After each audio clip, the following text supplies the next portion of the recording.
Okay, my name is Morris Navy. You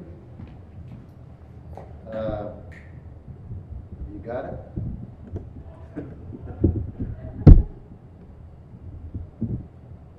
Okay, my name is Morris Navy. I'm from the Matagami First Nation. Morris Navy Indigenous Kaz. Wabitsin, Mishnabe Kazan. Makratandute. Matagaman Donjiba. My name is Morris Navy. I just said it in my language. And I just want to welcome everybody that's going to participate in this meeting here. I'm just thankful that this is happening in my territory, Matagami First Nation territory, and I welcome everybody to participate and to just be free to be who you are around us, and we welcome you all. I'm just going to start here with a prayer, and my prayer is not very long, but I'll just say a prayer here. O Great Spirit, our hearts and minds we open to you. Cover us with your light and guide us to the path of righteousness. Grant us the wisdom so we can make the right decisions. Grant us the strength so that we can help others. Grant us the love so that we can share the Spirit. Shield us and our loved ones from all harm and evil. O Great Spirit, we pray to you, for you are the keeper. Miigwech. Hear us, we need your strength and wisdom. Let us walk in beauty and make our eyes behold the red and purple sunset.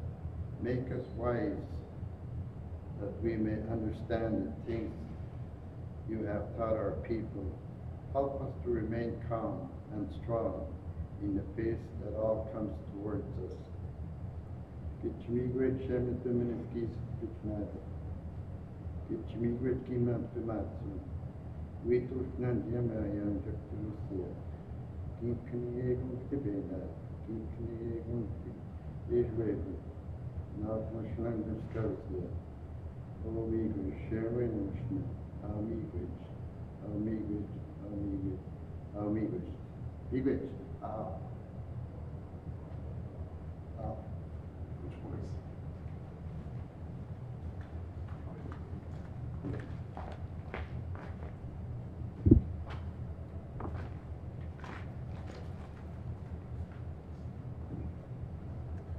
Good afternoon, everyone. Welcome to the first session of our open house here at Timmins. And what I'm going to do is go through the presentation, talking about the project, where we currently are in the project, and where we're going next.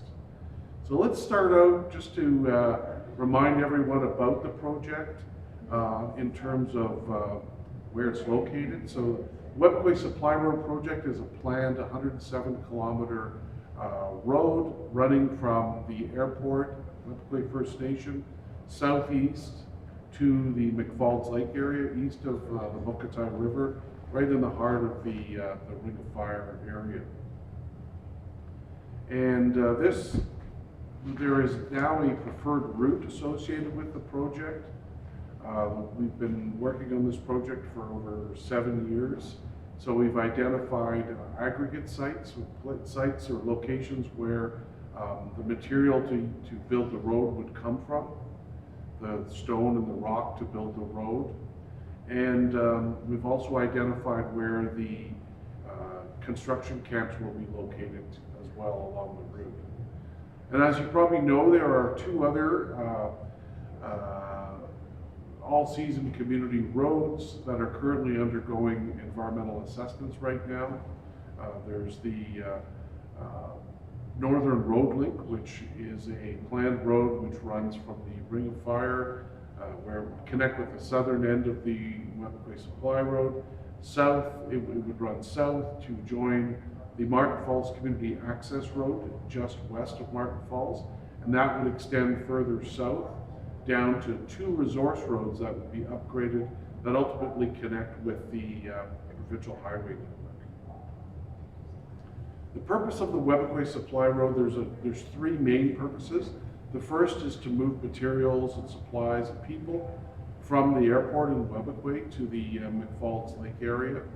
The second is to provide employment and economic development opportunities for Webquay, but also allowing them to live at home, continue to enjoy their traditional activities as well. And then finally, to provide experience and training opportunities for youth to help encourage them to pursue additional skills through post-secondary education. The project itself, as I mentioned, is a planned 107-kilometer long road. The length of the corridor within that sits on Webquay First Nation lands is 17 kilometers. The corridor width is planned to be 35 meters. And there will be numerous water crossings, about I think 28 or 27 water crossings, 4 of which are major water crossings that would require a bridge. The biggest water crossing would be that of Winnisk Lake, which is about a 200 to 250 meter crossing. Now I want to get into some of the key points to remember about this project. This is actually Webquay's road. Webquay First Nation is the proponent of the environmental and impact assessment. They are the caretakers of these lands and waters of their territory. That role of caretaker or steward will continue as well during construction and operation of the road, offering opportunities to community members to learn and apply new skills that will maintain the environmental health of their territory after this road has been built and while it is being built. And as part of this work, there will be knowledge transfer to Webquay and its community members. The technical team is currently sharing their knowledge and experience with community members so that the community will eventually assume full responsibility in partnership with Ontario to ensure that the project meets the commitments that it has stated, to confirm that the project effects are within the range of what was expected, and then finally that construction and operational environmental management plans with protection measures are implemented and enforced. Final key point to remember is that every project has effects. No single project has no environmental effects. The challenge is making sure the best available methods and practices are being used to reduce or eliminate project negative effects and maximize the benefits of the project. Now I'd like to talk a little bit about environmental oversight during construction and operations. An environment committee will be set up, and that will consist of Webquay community members, members of its neighboring communities, and project representatives. And they will be in constant communication through this committee to jointly manage the project. They will look at Indigenous knowledge and cultural protocols and focus on the development and implementation of monitoring programs and management plans that reflect that Indigenous knowledge and those cultural protocols. Indigenous community members will help ensure road construction and operations activities follow the construction and environmental management plans. These plans consist of many plans within them and are very specific about how activities are to be undertaken during the construction and operation of the road. And again, they're focused on making sure that all project commitments made during the environmental and impact assessment are met and that the predicted effects of the project are within what was expected. So let's talk about potential project effects. These are identified for each what you call valued component. Now the valued components you may remember from previous presentations are the environmental, health, social, and economic conditions of the natural human environment that could be affected by the project and have been identified as something that needs to be studied as part of the environmental assessment, the impact assessment. So community members have identified things that are important to them that need to be considered, as well as technical experts with government and with the consultation team as well too. The general public has also provided us with suggestions for these things to study, these valued components. So what are potential project effects? These are effects that could be caused by construction and/or operations of the project. Each effect has a pathway, a route that's followed by the effect as it happens. So if we look at something like grading the road, so smoothing out the road, that can cause hardening of the road surface, of the ground, and then almost like a sealing up of the soil. And this can cause a slower rate of water being able to go through the soil to get into the ground to build up the groundwater supply. So these kinds of activities like site grading can cause a lowering of the groundwater level. So that's a potential project effect.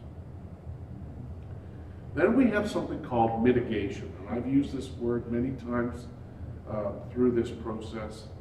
And then there's net project effects. So let's go through these and talk about these a little bit. So what is mitigation? Well, mitigation is a way of reducing or eliminating possible project effects. It can be done in many different ways, through elimination or avoidance of the effects, reducing effects, or habitat offsetting and compensation, which basically means doing good things but not on the project site, so doing them somewhere else to compensate for any effects of the project. Then we come to net effects. So what are net effects? Net project effects are the project effects that are left over after applying mitigation measures. So how likely is it that net effects will occur? Let's talk a little bit about net effects, because there's many ways to describe net effects that put them in a lot better perspective. So it's important to know that even if a project valued component, or VC, such as fish or fish habitat, even though it has net effects, that doesn't mean it is certain to occur. You can describe net effects in many ways. The direction of the changes, whether it's positive effects or negative effects, good effects, bad effects, the amount of change, the area impacted by the effect, when the effect will occur, how long the effect will be, how often it will occur, the social or cultural effect, and whether the effect will be permanent, and how likely the effect is to occur. So just identifying a net effect is one thing, but describing it in more detail allows, I think, people to understand, get a better idea as to how likely it is to occur, and other information about it as well. So let's take an example. And in this case, let's take an example that all of us can relate to, and that's surface water. So before we do that, maybe let's talk about three main terms, construction-related terms as they relate to water. One of them is called dewatering. And that means taking water from one area to create a dry area for example, building a bridge or a culvert. So you take the water from one area and put it move it to another area to give you a dry work area. So that's dewatering. Then there's water taking. This involves using water for project activities. So for example, if you've got dust, what you could do is take water from a river or a lake nearby to fill up a water truck, and then use that water truck to wet the road and get the dust under control. So that's called water taking. And then finally, there's water discharges. Water discharges involve the release of water that's removed from one area and released into another area. So now what I want to do is go through different project activities, identify potential effects of these activities, and ways to mitigate or reduce or eliminate the impact of those activities, specifically relating to surface water. So when we look at dewatering or water taking and discharges, possible effects, you're moving water from one area to another area. In that water, there could be soil particles that have contaminants. You could be moving those contaminants from one area to another area. This can impact the sediment quality, the quality of the soil at the bottom of a water course, a river, stream, or lake. Now, there are mitigation methods for this. The main one in this case is the very strict regulations associated with permits. So groundwater studies need to be done, that detail possible impacts. There needs to be a discharge plan prepared. There needs to be mitigation measures, monitoring plans prepared as well too. And then the quality of the discharge water has to be tested as well too. So there's very strict regulations from the provincial government over this. Then there's vegetation clearing and grubbing. Number of possible effects from this year. You're stripping away the vegetation from the land because you're clearing the land in preparation for construction. So this can cause water runoff rates and water volumes to increase. This can affect infiltration rates, the rate at which the water enters the ground, and how the water drains in general over the land. So there are many methods to mitigate this, reduce these impacts. You could restore these areas quickly thereafter, decompacting, loosening the soil up to allow the water to enter more easily. You can place native soil that was removed from that area back into that area, and then of course planting, vegetation, revegetating these areas as part of restoring impacted areas. So now let's move on to something that a lot of people can relate to. It's the installation of bridges and culverts. We all know the potential effects of this due to impacts on stream flow, stream discharge, because you have to move the water away from where you're building the bridge structure or the culvert, where you're installing the culvert.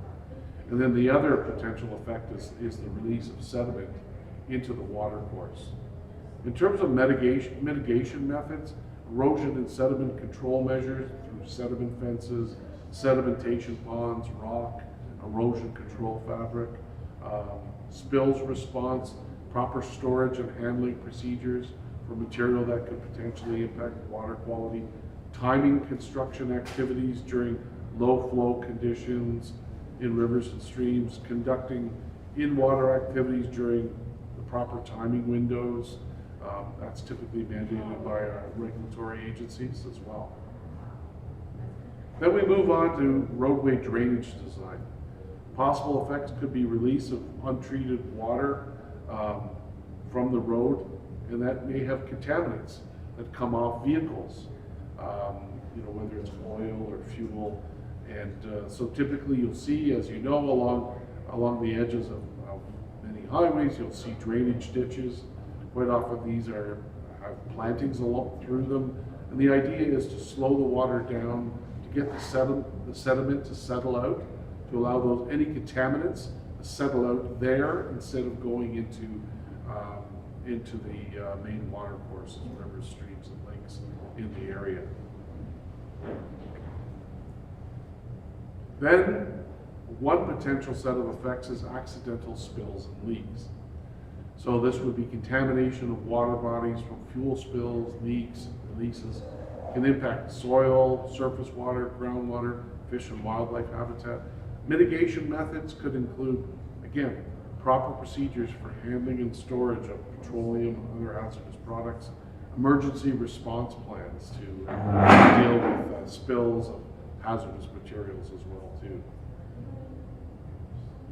Another activity that's familiar to people is rock blasting, and potential effects, as you can imagine, of rock blasting might be on water wells, any nearby water wells, or other sensitive features, whether it's the noise or the vibration associated with it, or the dust for that matter. And then in terms of mitigation methods, basically try to avoid having to blast rock in the first place, but and using other techniques like bedrock ripping or standard drilling or hammering or other methods to mine for the aggregates needed to build the road and maintain the road. Blasting is a regulated activity. It's regulated by the province, and typically a pre-blasting survey, it needs to be conducted involving identification of any water supply wells nearby or environmentally sensitive features within 250 meters of the blasting location. Mitigation measures need to be modified or enhanced, and then typically blasting will not be conducted within 50 meters of water supply wells and avoided in areas where there's a shallow groundwater table where they possibly can. Then we come to general construction and operations activities, possible effects. Let's look at some of the activities that the typical part of construction and operations, such as grading or leveling the road. This can produce airborne particulate matter or dust, and that has the potential to settle out onto the water surface, affect air quality, affect nearby vegetation and wildlife habitat. In terms of mitigation methods, when necessary, there's disturbed ground surfaces and traffic areas can be sprayed with water to keep the dust down. Sometimes there's chemicals that are used to keep the dust down. There's much safer chemicals now to be able to do that as well too, but those are typically regulated so that they can't be used within 100 meters of a water body. Then we come to disposal of waste. Obviously, potential effects of inappropriately disposed waste, solid and liquid, can impact surface water, groundwater, soil, air quality, everything. Mitigation methods. These are disposal of waste, and waste management is something that's heavily regulated. It's very prescribed in the construction waste management plan that sits within the overall environmental management plan and construction management plan as well. So these are pretty heavily regulated. I think people would be surprised at how strict these regulations are. Domestic wastewater sewage in the form of liquid generated from portable facilities and construction camps will be treated on site with portable treatment facilities. And so those are very, very strictly regulated, and it's very strictly described and prescribed in the environmental management plan. So with that, we move to the final part of the presentation today, which is talking about next steps. So we are just in the process of completing the public review of the draft environmental assessment report or impact statement. Each one is going to different, so the draft environmental assessment report is a provincial document. The impact statement document is the federally required document. We deliver one document to both agencies and they review that document. And so we went through a 30-day period where nearby Indigenous communities did a review of the document, and then that review was then opened up for another 30 days to Indigenous communities in general, stakeholders, and the public. We take the feedback that we receive during this review period, consider this feedback, we respond to each and every comment and question that is asked of us, and provide those responses back to the federal and provincial agencies. So we address these comments and concerns. Sometimes we make change, sometimes we make changes to our document based on that information. So we are now almost at the point of having completed the 60 days of review. So we will now be busy after that, and are even busy now, responding to the comments we've received so far. But our engagement with neighboring communities has not finished yet. We will continue to try to obtain more feedback from neighboring communities. Don't hesitate to contact the project team if you would like to request a meeting.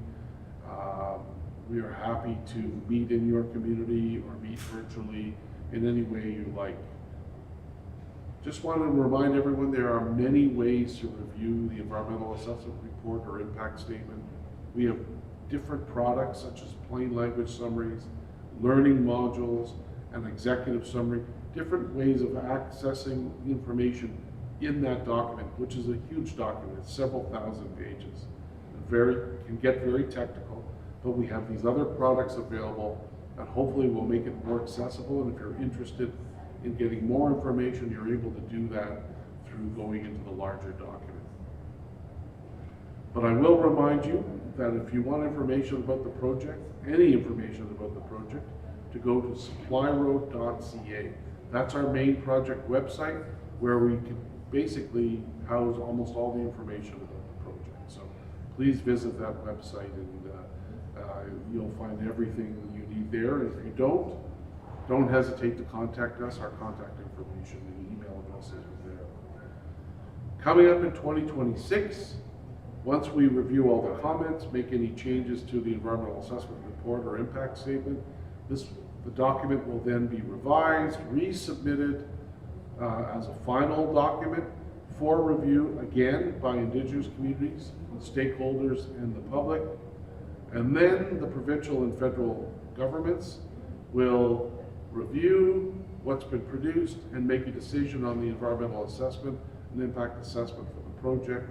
They will either accept, reject, or approve, reject, or approve with conditions what has been submitted to them.